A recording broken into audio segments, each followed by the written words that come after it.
Mối đe dọa từ quân Philippines ngày một lớn hơn.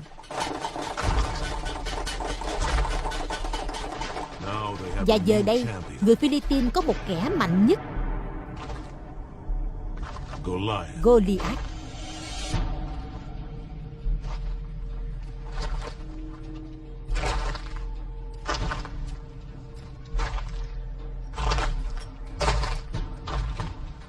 Ai trong chúng mày dám đấu với tao nào? Bọn Israel kia. Nếu chúng mày thắng thì toàn quân Philippines sẽ làm nô lệ cho chúng mày.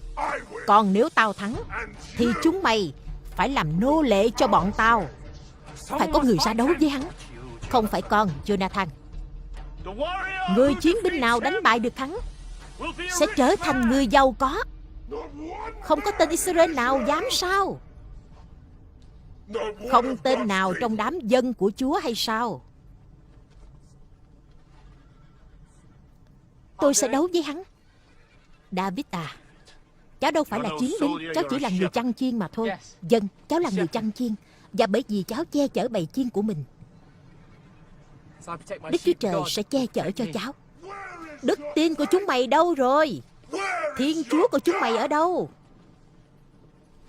Cháu sẽ giết hắn. Cháu sẽ cần đến thứ này.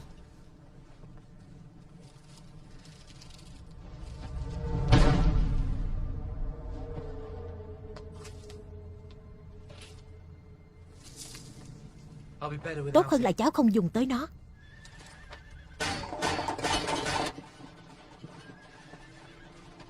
Lạy Chúa, dầu khi con đi trong trũng bóng chết, con cũng chẳng sợ tai họa nào, vì Chúa ở cùng con. Cây trượng và cây gậy của Chúa an ủi con. Chúa xức dầu cho đầu con, chén con đầy tràn. Thật vậy, phước hạnh và sự thương xót sẽ theo con suốt cả cuộc đời con.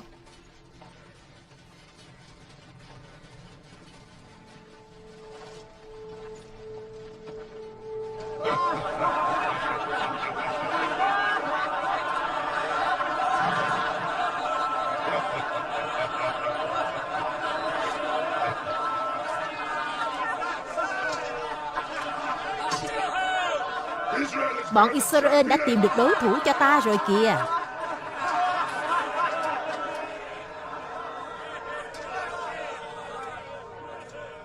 Đừng làm lãng phí thời gian của tao, thằng nhóc.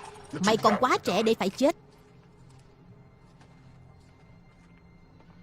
Tao sẽ chiến đấu với mày.